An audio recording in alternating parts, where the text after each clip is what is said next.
കുടമൺ മുടിപ്പുര വയൽ കുടിയിരുത്ത ദേവീക്ഷേത്ര ട്രസ്റ്റിനെതിരെയുള്ള പ്രചാരണങ്ങൾ വാസ്തവവിരുദ്ധമെന്ന് ട്രസ്റ്റ് അംഗങ്ങൾ പറഞ്ഞു. ആചാര ലംഘനങ്ങൾ നടന്നിട്ടില്ലെന്നും ട്രസ്റ്റിന് രാഷ്ട്രീയമില്ലെന്നും ഇവർ പ്രതികരിച്ചു. ആചാര ലംഘനം നടത്തിയത് അവരല്ലേ? കാരണം ഈ മുക്കുപണ്ടം മറ്റ് എത്രയെങ്കിലും വർഷം ദീപാരാധന നടത്തിയത് ഒരു ആചാര ലംഘനമല്ലേ? ഭഗവതിക്ക് സ്വന്തമായിട്ട് സ്വർണ്ണം ഉള്ളപ്പോൾ അത് പലരുടെയും ജീവിത പ്രശ്നങ്ങൾക്കൊരു പരിഹാരം കണ്ടതിൻ്റെ ഭാഗമായിട്ടായിരിക്കാം ഒരു സ്വർണ്ണം നടത്തി വെച്ചത്.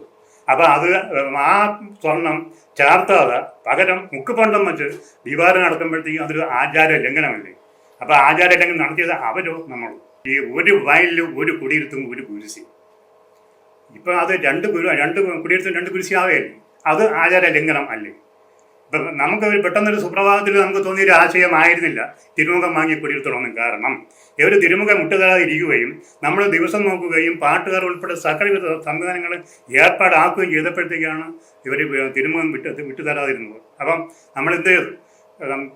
നമ്മളെ സമീപത്തുള്ള ഒന്നുകൊണ്ട് ജ്യോത്സ്യന്മാരെ പോയി കണ്ട് ഇങ്ങനെയാണ് നമ്മളൊരു വിഷയം ഇങ്ങനെയാണ് എന്ത് ചെയ്യണമെന്ന് വെച്ചാൽ അദ്ദേഹം ആ ജ്യോത്സ്യൻ ഒരാൾ ഈ കബഡി വാരി വെച്ച് നമ്മൾ പോയാലും ഒരാളുടെ നക്ഷത്രമൊക്കെ നോക്കിക്കൊണ്ട് കബഡി വാരി വെച്ച് പ്രശ്നം നോക്കിയപ്പോഴത്തേക്ക് പറഞ്ഞ് നിങ്ങൾ തടസ്സങ്ങൾ കാണുന്നുണ്ട്, ഇത് നമുക്ക് വ്യക്തമായിട്ട് മനസ്സിലാകുന്ന കാര്യം ചെയ്യും. നമ്മുടെ ഉദ്ദേശം നമ്മളൊരു തിരുമുഖം വാങ്ങാനാണ് ഉദ്ദേശം. അങ്ങനെയാണെങ്കിൽ അത് നമ്മൾ ആ ഇത് വിചാരമായിട്ട് മുമ്പോട്ട് പൊയ്ക്കോട്ടോ. ജ്യോത്സ്യം പറഞ്ഞാൽ നിങ്ങൾക്ക് ധൈര്യമായിട്ട് പോകാം. കാരണം കുടിയിരുത്തിനെ സംബന്ധിച്ച് ഈ അവിടെ സ്ഥിരപ്രതിഷ്ഠയുള്ള അമ്പലമല്ല. ഏത് തിരുമുഖമായാലും ആ തിരുമുഖത്തിന് അവിടെ കൊണ്ട് വരുമ്പോഴത്തേക്കാണ് ദേവി സാന്നിധ്യം ഉണ്ടാവണത്. എങ്ങനെ ഒരു മറുപടി പറഞ്ഞത്, അവിടെ ഈ മൂലമന്ത്രം ഉച്ചരിച്ചിട്ടാണ് ആ സ്ഥലത്തിന് കുടിയിരുത്തുന്നത്. അതൊന്ന്. രണ്ട്, ഈ സമയത്ത് തോറ്റമ്പടൽ കൂടി ഭഗവതിയെ വിളിച്ചു വരുത്തി അവിടെ ചെയ്യുന്നുണ്ട്. ഒപ്പം നിവേദ്യാദി കാര്യങ്ങൾ അവിടെ ചെയ്യുന്നുണ്ട്. ഒപ്പം 7-ൻ്റെ അന്ന് കുരിശോട് കൂടി കാളി നാടകം ചൊല്ലി ദേവിയെ പറഞ്ഞു വിടുന്നുണ്ട്. അത് തന്നെയാണ് കുടിയിരുത്തിൻ്റെ ഒരു രീതി. ഇത് ജ്യോതിഷം പറഞ്ഞതാണ്. അവിടെ കൊണ്ടും തീർന്നില്ല. നമ്മൾ പകരം 2 ജ്യോതിഷന്മാരെ വേറെയും കണ്ടു. അവരെല്ലാം ഈ ഒരു അഭിപ്രായമാണ് പറഞ്ഞത്. അപ്പോൾ അതിന് പ്രകാരമാണോ നമ്മൾ മുമ്പോട്ട് പോകുന്നത്. പക്ഷേ നമുക്ക് നമ്മൾ സ്വപ്നം കണ്ട കാര്യമോ നമുക്ക് സ്വയം തോന്നിയ കാര്യമോ ആയിരുന്നില്ല. ജ്യോതിഷ പ്രകാരം തന്നെയാണ് ചെയ്തത്. അതിനെയാണ് അവർ മറ്റു രീതിയിൽ വളച്ചൊടിച്ചിട്ട് വേറെ ഏതൊക്കെ രീതിയിൽ അവർ വാങ്ങിച്ച തിരുമുഖം ബൊമ്മയാണെന്ന് വരെ പറഞ്ഞു. അതെങ്ങനെയാണ് തിരുമുഖം ബൊമ്മയാണെന്ന്? ജനങ്ങളെ തെറ്റിദ്ധരിപ്പിച്ച് ചിലർ മനഃപൂർവ്വം പ്രശ്നങ്ങൾ ഉണ്ടാക്കുന്നു. ജ്യോതിഷ വിധിപ്രകാരമാണ് മറ്റൊരു ക്ഷേത്രത്തിൽ നിന്നും ദേവിയെ എഴുന്നള്ളിച്ചു കൊണ്ടുവന്ന് ഉത്സവം നടത്തിയതെന്നും ട്രസ്റ്റ് ഭാരവാഹികൾ പ്രതികരിച്ചു. ഏകദേശം ഒരു 25 ലക്ഷത്തിന്റെ ഒരു എസ്റ്റിമേറ്റ് നമ്മളെ ക്ഷേത്രത്തിന്റെ സ്വത്തുവകകളുണ്ട്. വെങ്കലപാത്രങ്ങൾ, സ്വർണ്ണങ്ങൾ, പിന്നെ ഈ 18 സെന്റ് നിലം, ഇതെല്ലാം കൂടെ അവര് പ്രമാണത്തിന്റെ വ്യവസ്ഥകൾ ചോർത്തിയിട്ട് ഈ പ്രമാണം ഒരു ട്രസ്റ്റാക്കി കഴിഞ്ഞാൽ, പ്രമാണത്തിൻ്റെ വ്യവസ്ഥ അനുസരിച്ച് ഈ ക്ഷേത്രം ഒരു ട്രസ്റ്റാക്കി കഴിഞ്ഞാൽ ഈ സ്വത്തുവകൾ ആ ട്രസ്റ്റിൽ ലയിക്കുമെന്നുള്ളത് കൊണ്ട് ഈ ഹരി 1919 ഒരു ട്രസ്റ്റ് ഉണ്ടാക്കി. ആ ട്രസ്റ്റ് ഉണ്ടാക്കിയെന്ന് വെച്ചാൽ നാട്ടുകാർക്ക് യാതൊരു അവകാശവുമില്ല. അവരുടെ കുടുംബാംഗങ്ങളെ മാത്രം വെച്ച് കുടുംബ ട്രസ്റ്റായിട്ട് രജിസ്റ്റർ ചെയ്തു.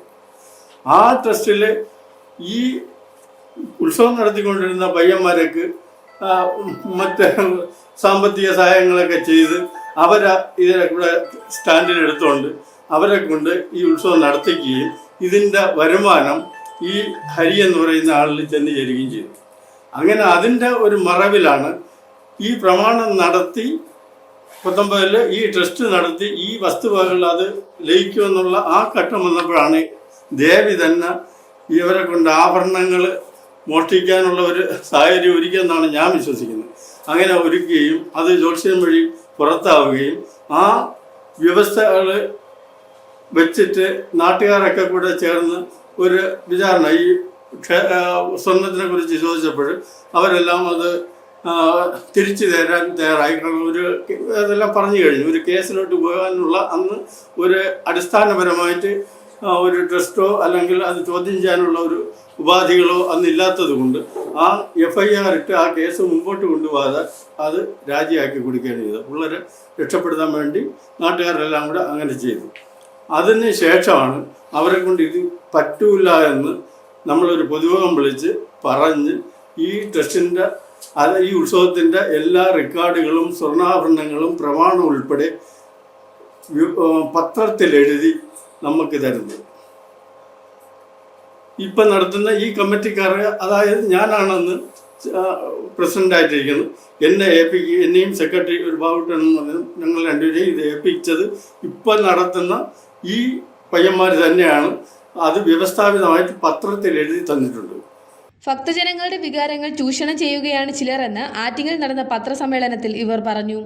അവിടെ ഒരു 10-14 വർഷക്കാലം ഉത്സവം നടത്തിയ അവിടുത്തെ ഒരു വിഭാഗം ചെറുപ്പക്കാർ തികച്ചും കള്ളത്തരങ്ങൾ, വരവ് ചെലവ് കണക്കുകൾ കാണിക്കുകയോ അതുപോലെ തന്നെ വരവ് ചെലവ് കണക്കുകൾ നാട്ടുകാരെ ബോധ്യപ്പെടുത്താൻ ശ്രമിക്കുകയോ ചെയ്തിട്ടില്ല. അവിടെ ഈ ജനങ്ങൾക്ക്, നമ്മുടെ ഭക്തജനങ്ങൾക്ക് ഒരുപാട് വിശ്വാസമുള്ള ഒരു ക്ഷേത്രമാണത്. അതുകൊണ്ട് ധാരാളം സംഭാവനകളും ഉത്സവത്തിന് വേണ്ടുന്ന എല്ലാ ആനുകൂല്യങ്ങളും ഭക്തജനങ്ങളുടെ ഭാഗത്തുനിന്നുണ്ടാവും. അപ്പോൾ അതൊന്നും നാട്ടുകാരെ ബോധ്യപ്പെടുത്തുന്നതിന് ശ്രമിക്കാതെ ഒരുപാട് വർഷക്കാലം ഉത്സവം നടത്തി ആളുകളെ ശരിക്കും പറ്റിക്കുന്ന ഒരു ഏർപ്പാടാണ് അവിടെ നടന്നുകൊണ്ടിരുന്നത്. ആരെങ്കിലും വരവ് ചെലവ് കണക്കുകൾ ചോദിച്ചാൽ അവരെ അസഭ്യം പറയുകയും മറ്റു പല രീതിയിൽ അവരെ ഉപദ്രവിക്കാൻ ശ്രമിക്കുകയും ചെയ്യുന്ന ഒരു 4-5 പയ്യന്മാരാണ് അവിടെ ഉള്ളത്. ഇപ്പം അവർ തന്നെയാണ് ഇപ്പം ഈ നടത്തുന്ന ഉത്സവത്തിൻ്റെ പിന്നിലും ഉള്ളത്. അല്ലാതെ അവിടെയുള്ള നമ്മൾ ആ ദേശത്തുള്ള, ആ പ്രദേശത്തുള്ള പാവപ്പെട്ട ഭക്തജനങ്ങളായ സ്ത്രീകളെയും അതുപോലെ തന്നെ പുരുഷന്മാരെയും കള്ളത്തരങ്ങൾ പറഞ്ഞ് അവരുടെ മനസ്സിലേക്ക് കയറ്റി അവരെ തെറ്റിദ്ധരിപ്പിച്ച് അവരെ എല്ലാം ഈ ട്രസ്റ്റിൻ്റെ ശത്രുക്കളാക്കി മാറ്റിയാണ് അവിടെ ഉത്സവം നടത്തുന്നത്. പാർലമെന്റ് ഇലക്ഷൻ മുന്നിൽ കണ്ടുകൊണ്ട് തന്നെയാണ് ഈ ഒരു ആൾക്കാർ അതിനകത്ത് ഇടപെടാൻ വരുന്നത്. കാര്യം ഞങ്ങളുടെ ഈ ട്രസ്റ്റിനകത്ത് എല്ലാവിധ പാർട്ടിക്കാരും ഉണ്ട്. ഞാനൊരു ഇടതുപക്ഷക്കാരനാണ്. അതായത് വർഷങ്ങളായിട്ട് BJPക്ക് വേണ്ടി പ്രവർത്തിക്കുന്ന ആളാണ് മനോഹരൻ എന്ന് പറഞ്ഞ ആൾ. പിന്നീട് കോൺഗ്രസിൻ്റെ പ്രവർത്തകനുണ്ട്. ഞങ്ങളുടെ പാർട്ടിയിൽ എല്ലാവിധ പാർട്ടിക്കാരും എല്ലാ ആൾക്കാരും ഉണ്ട്. ഞങ്ങളുടെ ഉദ്ദേശം ഞങ്ങൾക്ക് കൃത്യമായി ഉത്സവം നടത്തുക, അല്ലെങ്കിൽ കണക്ക് ബോധിപ്പിക്കുക, ഇത് മാത്രമാണ് ഞങ്ങളുടെ ഉദ്ദേശം. അങ്ങനെയാണ് ഈ ഒരു അവസ്ഥയിലേക്ക് ഈ ഉത്സവം വന്നെത്താനുള്ള കാരണം. ഞാൻ വെല്ലുവിളിക്കുകയാണ് ഈ നേതാക്കളുടെ എല്ലാം ഒരു ഹിതപരിശോധന നടത്തി. ഞങ്ങളൊരു ഹിതപരിശോധനയ്ക്ക് ഞങ്ങൾ തയ്യാറാണ്.